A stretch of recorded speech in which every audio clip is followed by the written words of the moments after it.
Buenas tardes, hermano. Qué gusto es volvernos a ver en este domingo. Estamos por pasar al tiempo de la prédica.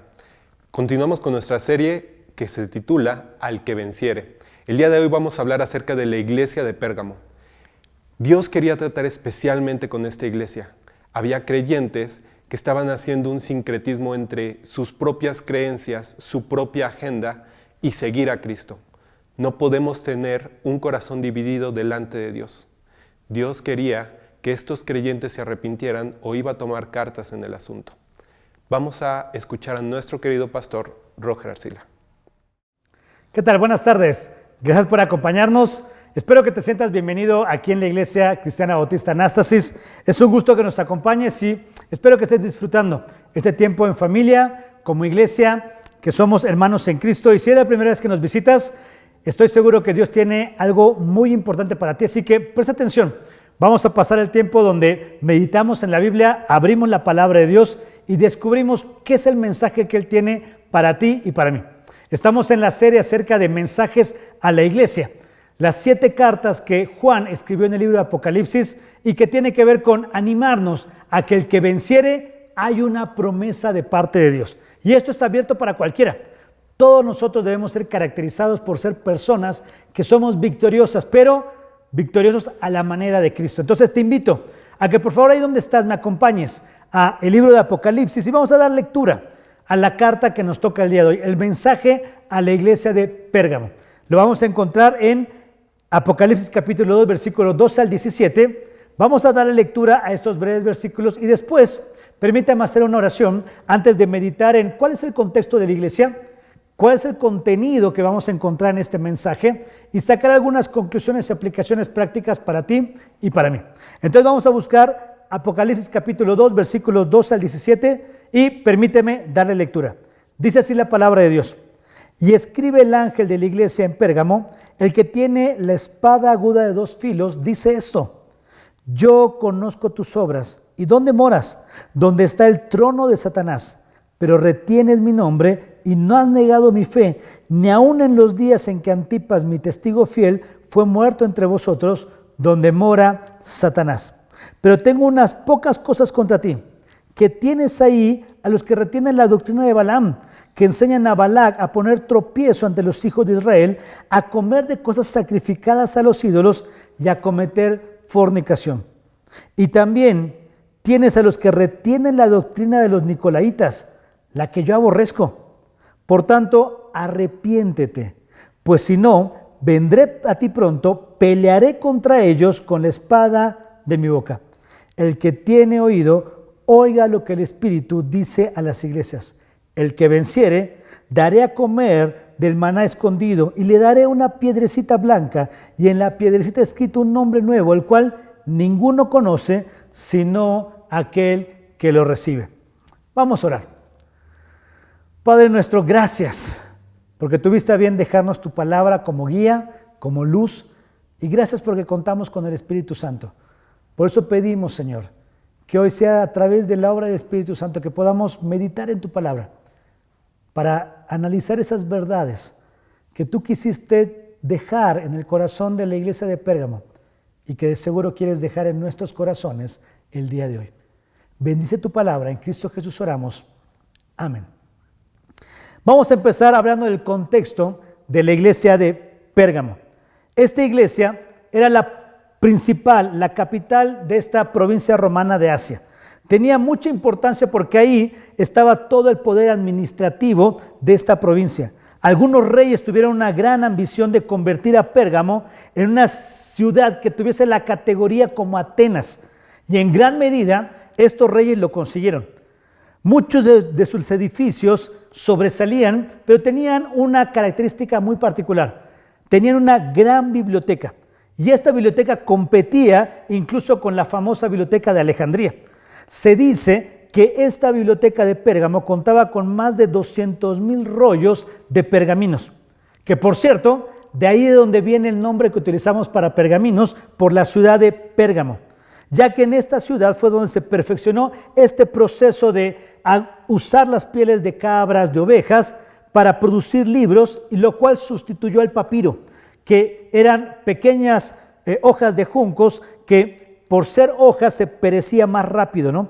Entonces se sustituyó el papiro por los pérgamos, de donde viene el nombre pergamino que usamos, ¿no? Algo interesante también del contexto de Pérgamo es que tenían ahí el altar a Zeus, el dios principal. Era una obra impresionante, ¿no? Tenía más de 34 metros, era un altar totalmente dedicado a este dios. Actualmente eso se puede ver tal vez en algunas zonas de Berlín, ahí se menciona que está en el museo esta obra. También podemos mencionar que ya para el año en el que se escribió esta carta, había ahí un centro de adoración para el emperador. Acuérdate, era considerado como una divinidad. Entonces ahí ya contaban con un templo dedicado a Roma y a Augusto. Teníamos por un lado Zeus, por un lado adoración a Augusto, y también a las afueras de la ciudad se encontraban algunos templos donde se entiende que se practicaba la sanidad o la curación. Ahí estaba consagrado al dios Asclepio, en versión romana Esculapio, que era el dedicado al dios de la medicina o de la sanidad. Mucho de hoy, de lo que hoy usamos en nuestras farmacias o en medicina, tiene que ver con esta imagen de una serpiente enrollada en un bastón, que tiene que ver con este dios griego, ¿no? ¿Qué más podemos mencionar? La iglesia ya empezó en el tercer viaje de Pablo. No se nos dice mucho en la Biblia cómo se fundó la iglesia en Pérgamo, pero asumimos que fue en el tiempo que Pablo estuvo 2 años en Éfeso. De seguro él pudo tener influencia y ahí se comenzó la obra en esta iglesia en Pérgamo, ¿no? ¿Cuál es el contenido de esta carta? Y vas a ver que tiene mucha relación lo que te mencioné ahorita en relación al contexto, por lo que vamos a entender. Vamos a analizar el contenido. Como ya hemos dicho, hay 7 características que en cada carta vamos a ver. Aquí vamos a ver en el primer versículo, el 12, el saludo y el título de Cristo dirigido a esta iglesia. Dice, escribe el ángel al ángel de la iglesia en Pérgamo, el que tiene la espada aguda de 2 filos, dice esto. Ya mencionamos en el estudio de la carta de Éfeso qué es el ángel y que es una carta realmente congregacional, no personal, es una carta dedicada a todos los creyentes en Pérgamo. ¿Quién les está escribiendo? Fíjate qué interesante. Dice que es el que tiene la espada aguda de 2 filos, dice esto. Es una descripción que ya se dio de Cristo en el capítulo 1, en el versículo 16, pero ahora tiene un énfasis muchísimo más remarcado. Si lo pudiéramos traducir literalmente, en el griego hay un énfasis muy, muy marcado. Sería más o menos así.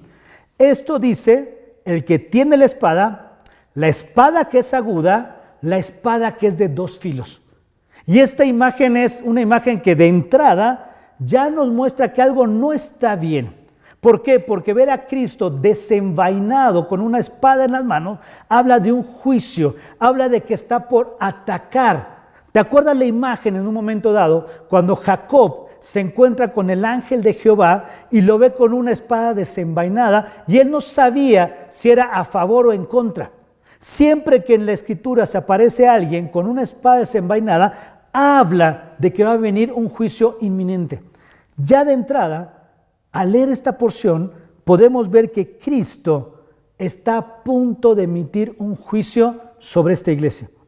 Esta espada de 2 filos, en Hebreos capítulo 4, versículo 12, nos habla de que es la palabra de Dios. Entonces podríamos empezar a sacar algunas conclusiones. Es Cristo que con su palabra va a empezar a hacer un juicio a estos creyentes de la iglesia de Pérgamo. Lo que nos llama la atención es que, repito, Jesús no va a usar su espada contra Satanás. Jesús no va a usar su espada contra el mundo o sus enemigos. Jesús se presenta con su espada y la va a usar contra su iglesia. Esto, querido hermano, ya tiene que enchinarnos la piel de algo no está bien acá. ¿Qué es lo que Jesús hace a continuación? La evaluación hacia esta iglesia. ¿Cómo está su estado espiritual? Dice el versículo 13, yo conozco tus obras, y empieza a alabarla, donde moras y donde está el trono de Satanás, pero retienes mi nombre y no has negado mi fe. Ni aun en los días en los que Antipas, mi testigo fiel, fue muerto entre vosotros donde mora Satanás. Mira qué interesante. Jesús conoce 2 cosas en particular. Conoce cómo se conducen estos creyentes y conoce cuál es el contexto que rodea a estos creyentes. Mira lo que dice, están en un lugar específicamente difícil. ¿Por qué? Se menciona que es el trono de Satanás. Quiero decirte algo, Satanás opera en todo el mundo, claro que sí. Satanás tiene influencia en todo el mundo, claro que sí, pero él no es omnipresente. Él tiene que estar en un lugar específico, más allá de que tiene legiones que le sirven. Y es interesante porque aquí la Biblia menciona que eligió Satanás radicar en Pérgamo. No podemos decir por qué, pero sí podemos entender que había una tremenda guerra espiritual que llevaban cada día estos creyentes de Pérgamo. Podríamos pensar que a lo mejor el trono de Satanás se refiere a ese tremendo templo dedicado a Zeus. O a lo mejor todo lo que tenía que ver con las artes medias oscuras y de magia en cuanto a la medicina con este dios Esculapio. No podemos definir si incluso era con Augusto, pero lo que sí entendemos es que estos creyentes estaban en un contexto muy difícil y era sumamente complicado mantener la fe. Y fíjate qué interesante, Jesús conoce en qué contexto están. Déjame decirte algo, no pienses que las dificultades que enfrentas escapan del conocimiento de Dios. No pienses que las adversidades que te rodean, el ambiente hostil en tu trabajo, en tu familia, incluso en tu salud, escapan del conocimiento de Dios. No, Él dice, yo conozco tus obras y conozco tu contexto. Esto es algo que tendría que animarnos. Mira qué es lo que menciona. Dice, retienes mi nombre. Y esto es bien interesante. ¿Por qué? Porque a pesar de estar en una cultura que podríamos decir sobresalía en conocimiento, y aquí hay un paréntesis bien importante, aunque ellos tenían mucho conocimiento, fíjate qué interesante, el conocimiento no salva, el conocimiento no evita corrupción, el conocimiento no evita pecado, al contrario, muy probablemente en ese conocimiento humano, el diablo encontró terreno fértil para hacer ahí su trono. No estoy diciendo que estudiar o el conocimiento sea equivocado, pero estoy diciendo que hacemos mal en colocar nuestra fe y esperanza en que el conocimiento humano es lo que puede salvar. No es cierto. Esta era una ciudad con mucho conocimiento, pero era el trono de Satanás. Hay que tener mucho cuidado cuando pensamos que la sabiduría del mundo puede reemplazar la sabiduría de Dios. Eso nunca va a pasar. A pesar de estas dificultades, los creyentes en Pérgamo, dice el versículo, retuvieron su nombre, no negaron la fe, incluso cuando alguien llamado Antipas, mi testigo fiel, fue muerto. Y vuelve a enfatizar, donde mora Satanás. El Señor reconoce la fidelidad de esta iglesia. En medio de momentos difíciles, estos cristianos fueron fieles. ¿Y sabes que este es un distintivo? Normalmente cuando la iglesia está siendo atacada, está siendo oprimida, es cuando más depende de Dios. Es cuando más clama a Dios y más se refugia en Él. No necesariamente la persecución daña a la iglesia, al contrario, la puede fortalecer, puede hacer que sea una iglesia fiel. Y aquí aparece algo bien interesante. A Antipas se le da un título que Jesús ya usó para él mismo. En el capítulo 1, versículo 5, él dice el testigo fiel. Y ahora se le menciona a Antipas que él es el testigo fiel.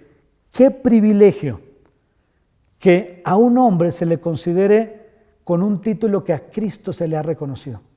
¿Te imaginas que eso pueda decir Dios de ti, de mí? En la Ciudad de México, en el lugar donde tú vives, que Dios pueda decir, yo ahí tengo un testigo fiel. Sería tremendo, hermano. ¡Qué gran privilegio! La fidelidad a Dios, el ser testigo de Dios, es lo que debe caracterizar frente a la hostilidad o frente a todo el pecado que nos debe rodear. Esta iglesia es alabada por mantenerse fiel a pesar de todo el contexto hostil en el que tenía.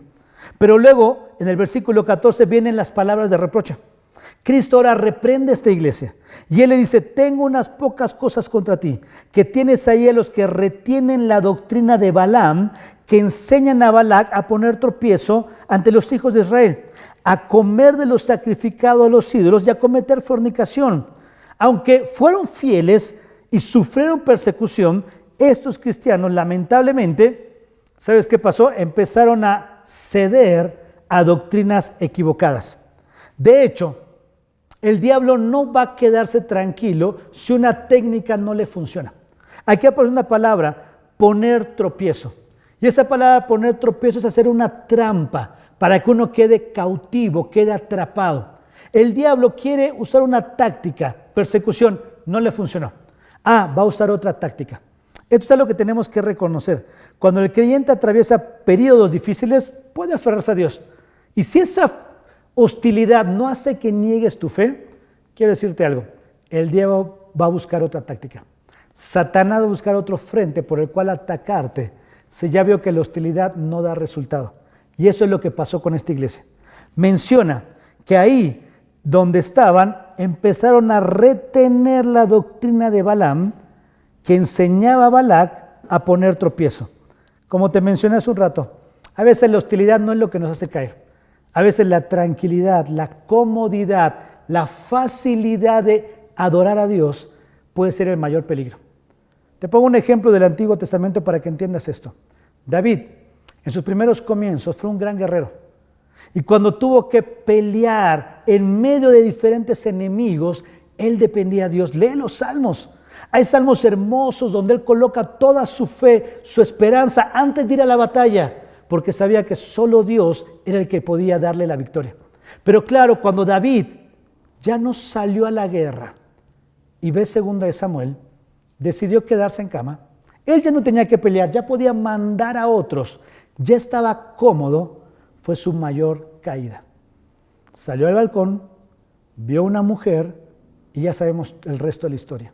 Claro, momento de tranquilidad, en un palacio, cómodamente. Ya no está en la cueva de Adulán, ya no está siendo perseguido, ahora está en tranquilidad y en comodidad. Te hago una pregunta. La tranquilidad que nos toca vivir como mexicanos, donde nadie nos persigue por hablar de Cristo, nadie nos limita por orar, nadie nos censura por predicar de Cristo, ¿no nos ha relajado tal vez? El diablo es muy astuto. Va a usar diferentes tácticas para hacer que nuestra fidelidad a Cristo se vaya diluyendo. ¿Qué pasó con estos creyentes de Pérgamo? Bueno, Juan va a utilizar un ejemplo y utiliza a Balaam y a Balac. Si tú no estás muy familiarizado con la Biblia, te voy a poner el contexto. Tendríamos que ir y echar una mirada al Antiguo Testamento, el libro de Números en específico, y en particular capítulos 22 en adelante. ¿Qué está pasando? Israel ha llegado a la tierra de Moab y el rey tiene temor de enfrentar a Israel porque saben que han derrotado a todos. ¿Y sabes qué pasa? Contrata a un profeta falso, al cual le pide que maldiga al pueblo de Israel. Balaam, llamado profeta, ¿sabes qué hace? Acepta el trato. Por dinero está dispuesto a maldecir a Israel. Sin embargo, se da una situación bien cómica. Cada vez que él quiere maldecir a Israel, termina bendiciéndolo. Cada vez que quiere proferir una maldición, termina dándole mayor bendición. Y Balac, que lo contrató, le dice, oye, yo no te contraté para esto. Te contraté para que maldijeras a mi enemigo, no para que lo bendijeras y lo prosperes. Es interesante porque la Biblia, en el capítulo 23, empieza a mencionar qué fue lo que no daba resultado. No podía Balaam contradecir la bendición de Dios. No podía hacerlo. Entonces, si tú vas al capítulo 25, el capítulo 25 va a mencionar que hubo una táctica de Balaam para que Balac pudiera lograr su objetivo. Con maldiciones no lo iba a conseguir, pero sí había una forma en la cual él podía conseguir que Israel fuera maldito delante de Dios. Y esta es la táctica que utiliza Juan para decir, el diablo sigue haciendo lo mismo el día de hoy. Y aquí quiero animarte con algo. El único creador en la Biblia es Dios. Lo vemos en Génesis. El diablo tiene muy poca imaginación. Pero ¿sabes qué va a hacer? Va a usar las mismas técnicas que le funcionó en el pasado para que le funcionen el día de hoy. Dicho de otra manera, no es que él sea tonto usando las mismas técnicas, no. Nosotros somos tontos cayendo en los mismos engaños. El diablo no cambia sus tácticas. Sabe que le van a funcionar y ahora en la iglesia de Pérgamo usa la misma táctica que usó con Israel en el desierto. ¿En qué consiste esta táctica? Bueno, te la voy a explicar de una manera ilustrativa porque la Biblia no lo narra. ¿sí? Tú lees Números 22 al 24 y no entiendes lo que pasa del capítulo 25 porque queda, en cierta manera, a interpretación que perfectamente podemos dar una pequeña explicación. Permíteme ilustrarte de la siguiente manera. El capítulo 25, del 1 al 3, dice lo siguiente. Moraba Israel en Sittim, y el pueblo empezó a fornicar con las hijas de Moab, las cuales invitaban al pueblo a los sacrificios de sus dioses, y el pueblo comió y se inclinó a sus dioses. Así acudió el pueblo a Baal-peor, y el furor de Jehová se encendió contra Israel. Si tú lees estos versículos, te soy sincero, como que hay un capítulo en la serie que me perdí. Hay algo en esta trilogía que no salió, como que hay algo que falta. ¿Cómo moraba Israel en Sittim y empezó a fornicar con las hijas de Moab? Es como que a poco así de la nada. Y aquí es donde te lo quiero ilustrar en qué consiste la táctica del diablo. ¿Cuál es esa doctrina de Balaam que hace que Israel deje de ser fiel a Dios? ¿Cuál es la doctrina de este mundo que está buscando que tú y yo dejemos de ser fieles a Cristo? ¿En qué consiste? Bueno, vamos a imaginar que un día Israel estaba ya en sus tiendas, acomodado en medio del desierto con mucho calor, y casualmente ve descender a varias señoritas, probablemente con vestimenta media seductora. Empiezan a relacionarse con ellos y pues a estos israelitas que están en el desierto no les desagrada estas chicas. Empiezan a tener una amistad, ellas son bellas, y de repente les empiezan a invitar a que ellos salgan del campamento y vayan a fiestas que ellas organizaban. Fíjate cómo empieza. El mundo se acercó a ellos para que ellos salieran hacia el mundo. ¿Te parece conocida esta táctica? Las moabitas vinieron al campamento de Israel para hacer que los israelitas salieran de su campamento. ¿Qué pasó? En estas fiestas, claro, todo lo que se ofreciera sacrificado a sus dioses, a sus ídolos. Y más de un israelita hubiera pensado, ¿qué tiene de malo comer estos manjares? Al cabo que es solo comida. Algún israelita hubiese pensado, la verdad la comida no es mala, Dios no podría enojarse porque estemos comiendo, al cabo que ellos lo sacrificaron, yo no. Yo estoy solo comiendo comida. Y normalmente en estas fiestas paganas había un tono de inmoralidad y sexualidad mezclado. Normalmente estas fiestas terminaban en orgías comunitarias para adorar a sus dioses. Entonces, imagínate estos israelitas, seducidos por estas mujeres, bellas sin lugar a duda, disfrutando de placeres y manjares, reciben la invitación de tener relaciones con ellas sin ningún riesgo, sin ningún compromiso. Imagínate estos judíos. Cualquiera hubiera pensado, ¿qué tiene de malo? Moisés, claro, Moisés ya es viejo, él no entiende lo que nosotros sufrimos como jóvenes. ¿Qué hay de malo si incluso estas chicas es lo que quieren? ¿Cuál es el problema? Y aquí es donde viene la táctica. ¿Por qué? Porque esta palabra tropiezo, esa palabra de colocar una trampa para quedar preso y ser vulnerable a ser muerto. ¿Qué está haciendo Satanás? En la actualidad usa lo mismo. Trata de llamar la atención del Hijo de Dios para que salga de su fidelidad a Cristo y cuestione por qué está mal relacionarse con ciertas prácticas inapropiadas. Y a lo mejor pensamos el día de hoy, ¿por qué hacer caso a mis padres? Sus tiempos eran otros, mis tiempos son diferentes. A lo mejor pensamos, el pastor es muy anticuado. Si le cuento esto, ya sé que me va a decir mejor, lo hago sin que él sepa. Al cabo que es mi vida, soy joven, tengo que disfrutar. Dios no se puede enojar con hacer esto. Lo más triste es que una sutil invitación para Israel terminó en una total depravación para Israel. ¿Te diste cuenta cómo termina diciendo el versículo 3? Así acudió el pueblo a Baal-peor, a un Dios falso, y eso encendió el furor de Dios contra Israel. Lo que está diciendo Juan aquí es, ¿sabes qué, Pérgamo? Tú has intentado ser fiel y estás en un contexto muy complicado, pero estás cometiendo un error. Retienes en la iglesia a personas que practican la filosofía de Baal-peor. ¿Cuál es esa filosofía? puedo seguir adorando a Dios aunque estoy pecando a sus espaldas. Puedo seguir mostrando fidelidad a Dios aunque en el fondo hago cosas que están incorrectas. Dicho de otra manera, en nuestro contexto 2021, cristianos careta. Cristianos que el domingo se muestran muy fieles, pero entre semana viven totalmente entregados a pecado y a placeres que no honran a Dios. ¿Y sabes qué es muy sutil esto?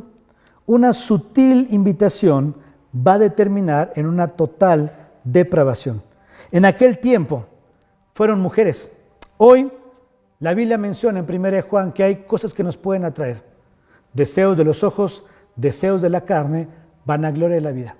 Repito, el diablo no es que sea tonto y que no tenga creatividad, no, es que sabe que nosotros somos tontos, que caemos en los mismos errores que cayeron personas en el pasado.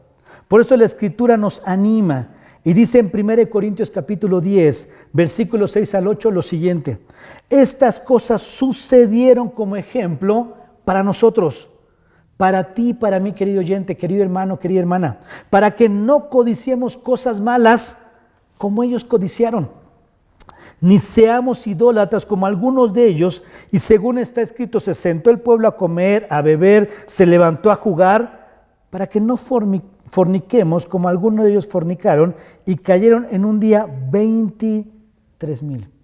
Claro, Balaam sabía, si quiero maldecir a Israel nunca va a pasar, pero si hago que ellos sean infieles a Dios, Dios mismo se va a encargar de juzgarlos. Ese Jesús que está con la espada aguda, la espada de dos filos, le está diciendo a la iglesia de Pérgamo: ustedes tienen en sus filas creyentes, personas que son hijos de Dios, pero que están viviendo en infidelidad. Si ustedes no hacen algo, yo voy a actuar contra ellos. Querido hermano, es trágico que en las iglesias no se ejerza disciplina frente a creyentes que están viviendo en pecado. Es trágico que se permita personas que se llaman cristianos, pero que fuera de las puertas de la iglesia practican una vida de infidelidad a Dios. Tendríamos que tomar el consejo de esta carta y decir: tengamos cuidado. No sea que yo sea esa persona que estoy yendo a la iglesia, que me conecto en Zoom por este contexto en el que estamos, que muestro fidelidad, pero en lo privado estoy siendo infiel a Dios.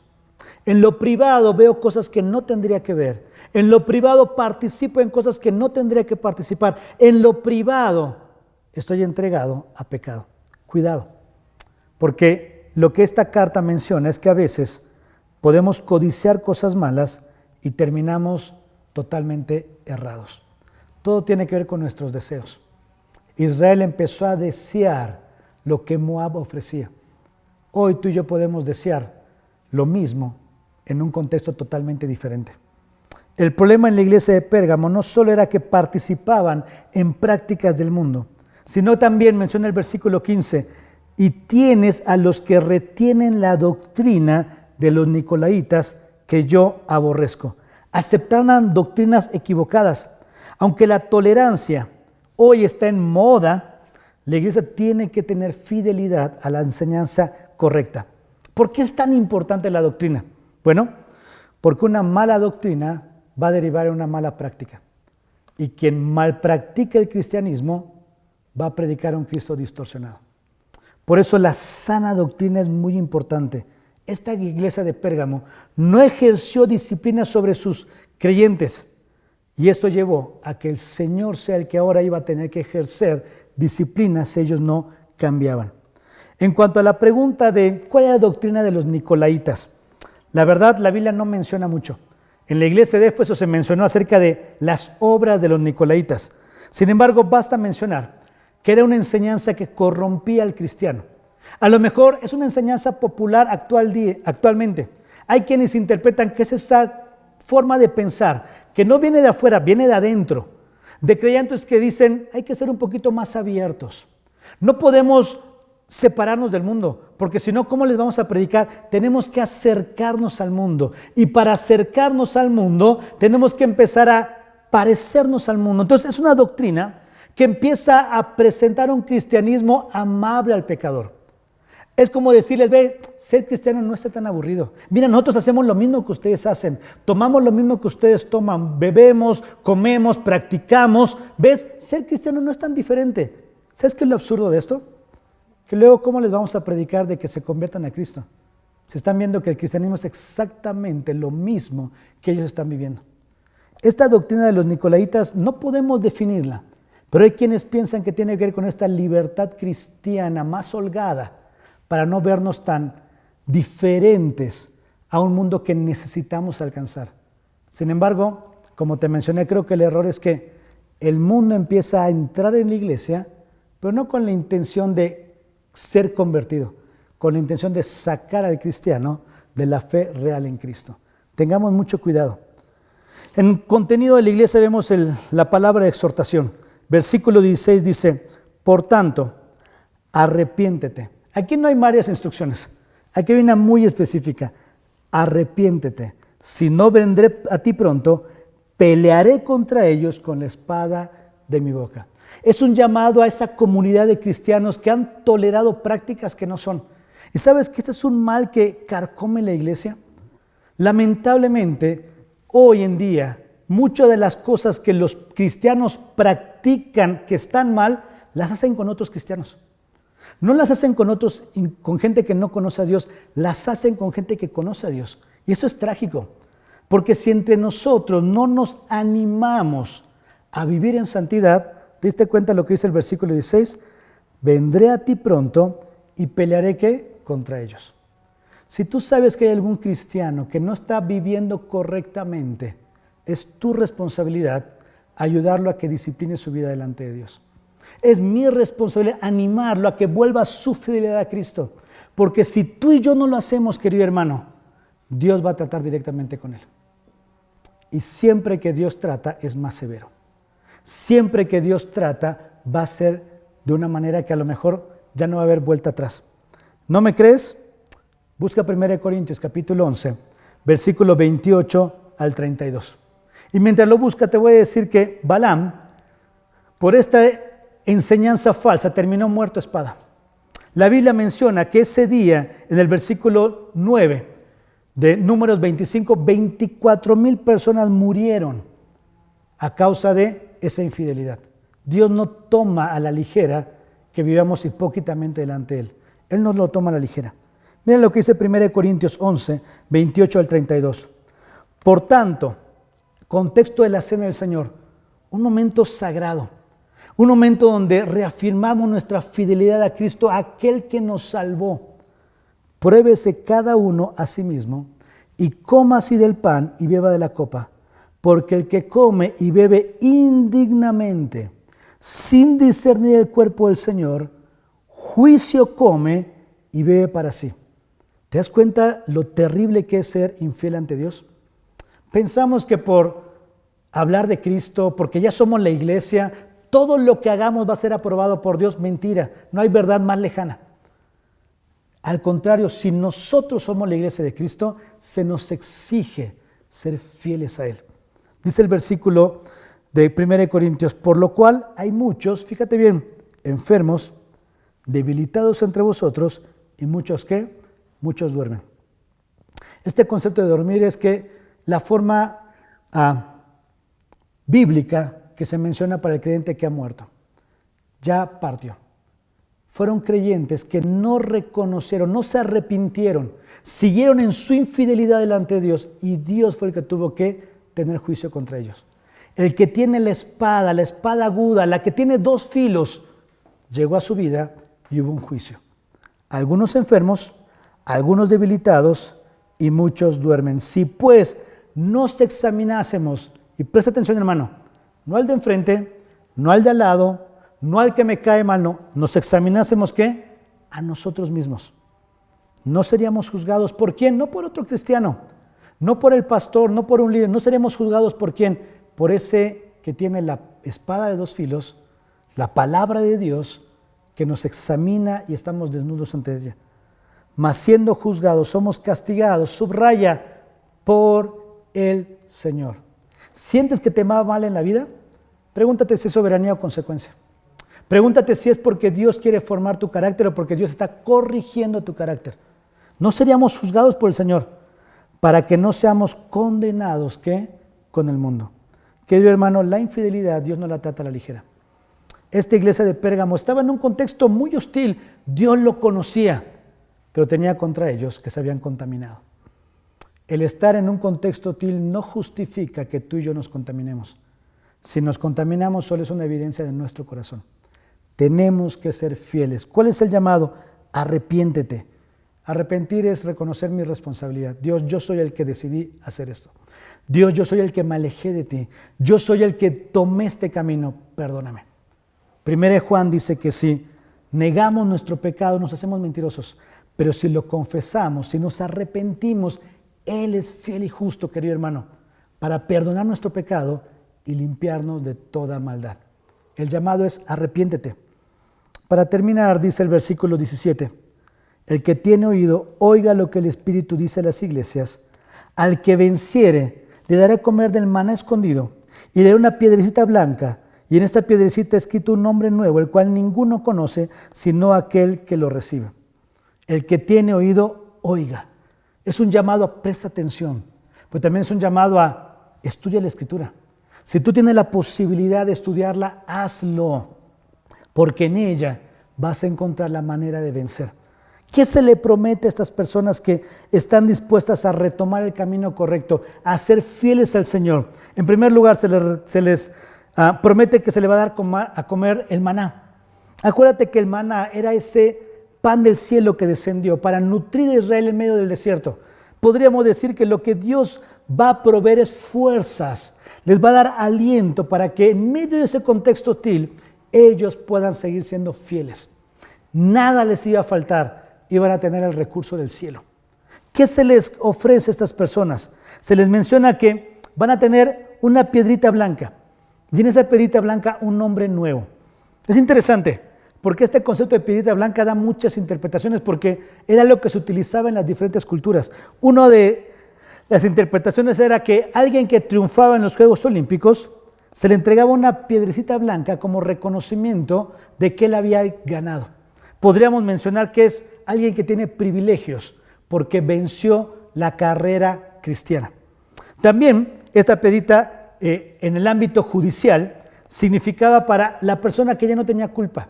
Aquel que en un juicio había sido hallado inocente, absuelto de su culpa, se le entregaba una piedrecita blanca. Si era condenado era una piedrecita negra, pero una piedrecita blanca significaba que esa persona se salvaba. Es interesante. Si tú has hecho tu ejército, te ha tocado hacer en ese rol que hacen para que hagas tu servicio militar, hasta la fecha, aquí en México practicamos bola blanca, bola negra. En ese tiempo, en los juzgados era piedra blanca, piedra negra. Hay quienes piensan también que esa es la interpretación de esta piedrita blanca, que era la señal de que como fuiste fiel, en resultado no tienes culpa delante de Dios. Él te examina y estás sin juicio. Qué hermoso eso. Pero también hay quienes mencionan que la piedrita blanca era un símbolo de amistad, que en algunos casos se rompía en dos partes y esos amigos hacían un pacto y era fidelidad el uno al otro sin importar las circunstancias. Cualquiera que pueda hacer la interpretación se puede aplicar perfectamente a esta promesa. El nombre nuevo tiene que ver con una cultura de los judíos. Acuérdate, Dios cambiaba el nombre porque daba un propósito diferente. Tenía un mensaje el nuevo nombre de las personas. También puede interpretarse como esa intimidad que hay. Como cuando una pareja no se llaman en el hogar con su nombre. Ya cuando alguien está casado, con el paso de los años, ya no llamas a tu pareja con el nombre de pila, le llamas con un adjetivo de cariño, con un adjetivo de intimidad, que no usas con cualquier persona, la usas con él. Hay quienes piensan que también puede referirse a eso. No sabemos, pero sí me gustaría hacerte mención de Colosenses capítulo 3, versículo 3 al 4, porque tiene mucha relación con esto. Colosenses 3 dice, habéis muerto y vuestra vida está escondida con Cristo en Dios. Cuando Cristo vuestra vida se manifieste, entonces vosotros también seréis manifestados en gloria. A esta iglesia de Pérgamo se le está diciendo algo similar. si tú eres capaz de disciplinar a aquellos creyentes que están siendo infieles, si tú retienes tu fidelidad en medio de un contexto hostil, cuando Cristo se manifieste, tú vas a ser reconocido.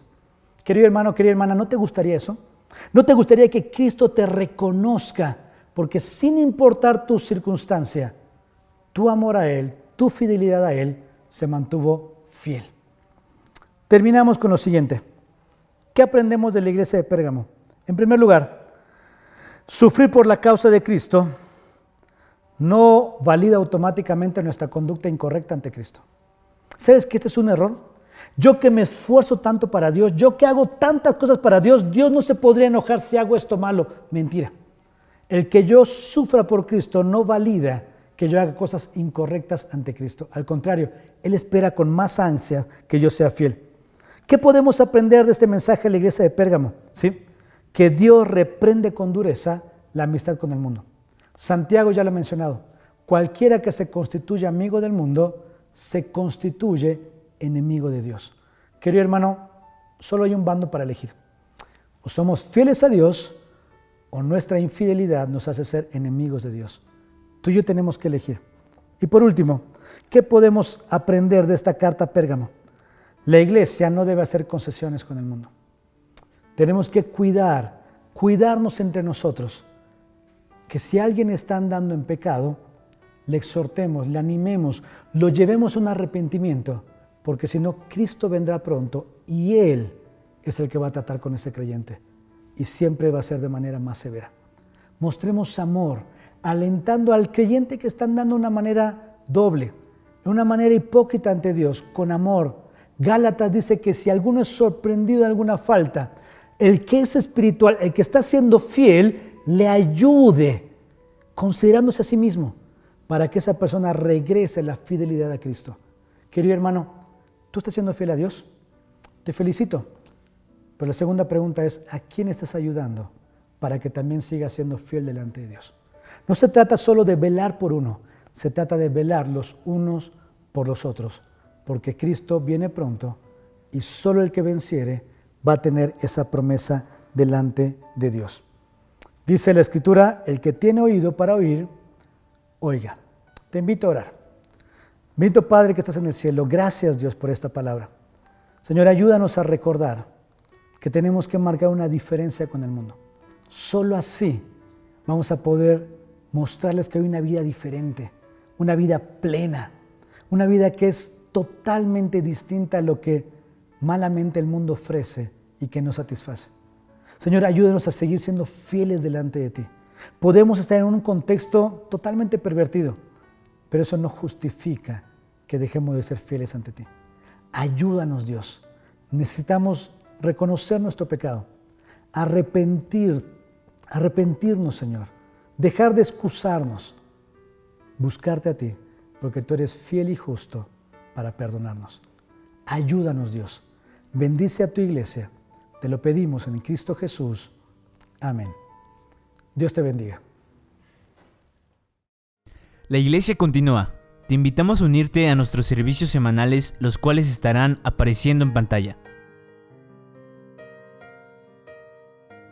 También te recordamos que puedes comunicarte con alguno de los líderes de diversos ministerios con los que contamos en la iglesia. Te invitamos a seguirnos en nuestras redes sociales, Instagram, Facebook y YouTube. Gracias por acompañarnos y nos vemos la próxima semana.